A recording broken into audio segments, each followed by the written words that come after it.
Death. It's an excellent topic of conversation because it's so relatable. After all, it's bound to happen to all of us. Well, except Dr. Bright. Sorry, Jack. The leading causes of death for most normal people are heart disease, cancer, accidents, and strokes. But for people working at the SCP Foundation, or those unlucky enough to have brushes with the anomalous in civilian life, the Wheel of Misfortune has plenty more options for your inevitable demise. We're not talking about boring deaths like being eaten by a giant killer reptile or being disintegrated on an atomic level by a giant winged guardian with a sword hotter than the sun. The truly sticky ends we're talking about today will make weak sauce fatalities like that look like passing away peacefully in your sleep. Prepare for a big, warm spoonful of existential terror, because this is the worst ways to die. SCP Foundation Edition. Let's kick off this carnival of death with an old friend of ours, Uncle Larry himself, SCP-106, also known as the Old Man. This SCP celebrity is infamous for two things: his ability to walk through solid objects and his absolute adoration for causing pain. Seriously, this is a guy who loves torturing people so much that he has his own pocket dimension specifically tailored for the grisly task. That's why, if you fall into his greasy black claws, you've got an utterly nightmarish death in store for you. Expect to be tortured and mutilated over an extremely long period of time. His greatest hits include pulling out your teeth, shoving his fingers or even arms into your body, and of course, melting you. Thankfully, a lot of the finer details of what this freak does to his victims are either redacted or not recorded, probably for the sake of all of our collective sanities. But for some context, one of his recovered victims looked like this. The worst part? He was still alive when that photo was taken. Sleep tight. Or alternatively, don't. Because if you have SCP-966 on your tail, you won't be sleeping at all. These nasty little gremlins are called the Sleep Killers, which is somewhat ironic because as part of their protracted stalking and hunting period, they disable their victims' ability to sleep. Picture that. Invisible monsters keeping you awake forever, leading to a period of deadly insomnia. You'll become tired, but you'll never know rest. You'll start hallucinating. You'll get weak. Everyone around you will just think you're very sick, and they'll probably recommend everything from NyQuil to valerian root. But none of that will help. Nothing will help. Technically, you're a walking corpse already. And just when you think it can't get any worse, when your mind has practically been turned to soup in your head by the sleep deprivation, that's when the Sleep Killers will finally strike. They'll attack, tear you to pieces, and eat you alive. You will have gone through your own personal hell, and nobody will ever know what happened to you. Say, speaking of personal hells and long traumatic deaths, let's mosey on over to our next horrific method of spin-kicking off the mortal coil. SCP-439, also known as the Bone Hive. If you're familiar with this nasty customer already, then I'm sorry you're about to go through this nightmare again. But for the rest of you, this SCP is a species of tiny silver earwigs with some truly unique breeding and nesting habits. Namely, they make their nests out of living people. The queen of their colonies will crawl into your body while you're sleeping, leading to what seems at first like a nasty cough and some bodily aches and pains. These soon become so agonizing that you're paralyzed. You'll lock yourself into a small dark place, at which point the rapidly breeding earwigs inside you will start to convert your body into a huge calcium hive. They'll turn your internal organs into breeding centers and food sources. You'll be alive through all of this too. Why? Because your living body acts as an internal heating system. You will die in the end, if that's any consolation, of starvation. Wow, what a bummer, right? I think we could all use a good laugh after that last one. Thankfully, we've got SCP-2030, also known as Laugh is Fun, to deliver some levity into this otherwise dire situation. 2030 is probably the ultimate hardcore hidden camera show, where the terrifying anomalous pranks often lead to their victims meeting gruesome ends. While their victims and surrounding bystanders often find these nightmarish deaths weirdly funny, the ends that 2030 dishes out are enough to turn your stomach. Here are a few examples for you, just to whet or permanently destroy your appetite. An old woman feeding pigeons in the park had 100 pigeons fly down her throat, bursting her stomach open. A man was flayed alive and had his skin filled with live squirrels. A woman was attacked by a lump of flesh shaped like an amalgamation of Margaret Thatcher's, which then shoved its tongue down her throat, causing her body to be transformed into a collection of Margaret Thatcher faces too. And the scariest thing is that all of these victims technically died by more normal means already.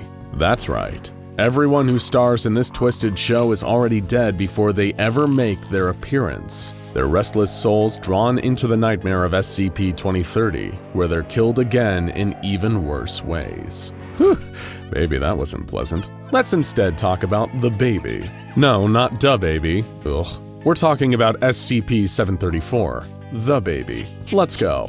This cute little baby seems innocent enough, and in terms of his personality, he is. However, the bodily fluids of this baby can give you a truly sickening death. If you come into contact with the baby's fluids, you'll begin to experience what first seems like an aggressive skin condition: pain, itching, and redness. This will then lead to even more unpleasant and painful skin flaking, which will soon begin to expand over your body, eating away at you more and more. The flaking will get wider and deeper. Your organs and bones will start to disintegrate. Little by little, you'll painfully fall to pieces over a number of hours. By the time you're dead, you'll look like a big pile of bloody dandruff. Needless to say, it's incredibly unpleasant. Speaking of big, unpleasant piles, let's talk about the horrifying death you can get courtesy of SCP-162, also known by an appropriately ominous name, the Ball of Sharp. This thing is so deadly that it's one of the many SCPs that the Foundation has tried to use to terminate SCP-682. It's an 8-foot-tall pile of fishhooks, fish line, needles, scissors, and almost every other sharp, pointy object you can imagine.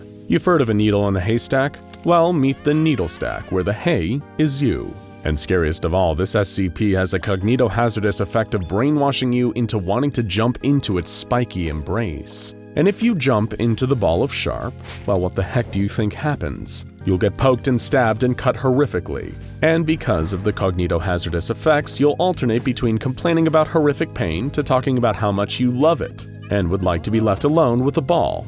And of course, in the end, you'll either bleed to death or die of extreme body trauma. Yay! You know, if you really think about it, the Ball of Sharp seems a little like an avant-garde modern art piece. Perhaps it's a commentary on how much it'd suck to get thrown into a giant ball of pointy objects. Speaking of art and things that suck, it really sucked to be murdered by SCP-1155, the predatory street art. This horrific two-dimensional predator is a piece of evil graffiti that preys on solitary victims who happen to stray too close to its grasp. And the predatory street art is a monster so gratuitously violent, it'd probably get along really well with Uncle Larry. It won't just kill and eat you like a standard predator. It'll kill you, chop you up, and put your body parts in its gory cupboard in order to eat you as a midnight snack later. And while this is a gruesome way to go, it's still nothing compared to the sheer mind-bending horror that getting killed by the next anomaly will bring. Christmas only comes once a year, and SCP-4666, also known as the Yule Man, will make you extremely grateful for that. This living nightmare of an anomaly only operates over a 12-day period during the Christmas season, and if you happen to be on this sadistic Santa's naughty list, you're probably in for a horrible fate that is literally beyond what we're able to fully describe here. To give you some perspective, if you're lucky, he'll just murder you and your entire family in one evening, normally using torture, mutilation, and cannibalism. And if you're unlucky and also underage, then the Yule Man will take you down to his workshop, where you'll act as his slave and spend the rest of your life making morbid toys. And then, if you're the luckiest among the unlucky, he'll take you aside and eat you when he's feeling hungry.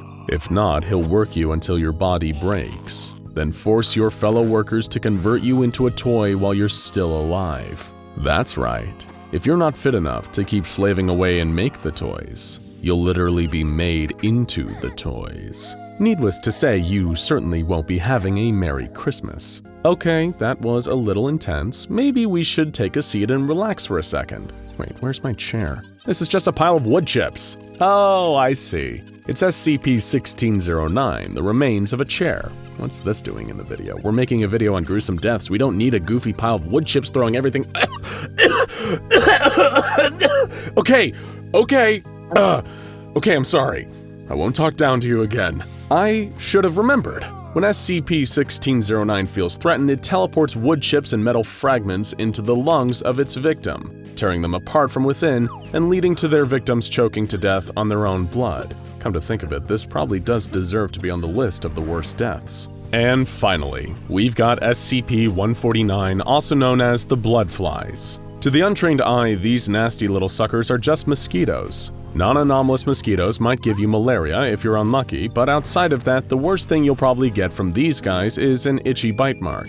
That's definitely not the case for SCP-149. If one of these creatures bites you, you're infected with a retrovirus that mutates regenerating human cells into fertilized mosquito eggs. We're off to a rough start already, but it gets worse. Within a 5-hour period, the victim is covered in large, hard cysts filled with live mosquito larvae. By this point, they've reached full maturation and begin to exit the body en masse through the nose, mouth, and eye sockets. Infection by SCP-149 is fatal, and the chance of infection has been estimated to be 50% from one bite. It almost has you wishing for malaria. And there you have it, folks. Some of the most horrific ways you can die at the hands of some of the monsters, objects, and concepts from the SCP Foundation. But if we're being totally honest with you, that's barely even scratching the surface. There are so many awful ways to die in the SCP universe, it'd almost be impossible to cover them in one video. If you want to see more horrifying SCP deaths, let us know down in the comments. If, of course, you live that long. Now go check out Evil Monster created by the SCP Foundation SCP-2419 The Laughing Men, and Irresistible pickup artist SCP-3512 The More You Know for more SCP Foundation scenarios that'll give you nightmares.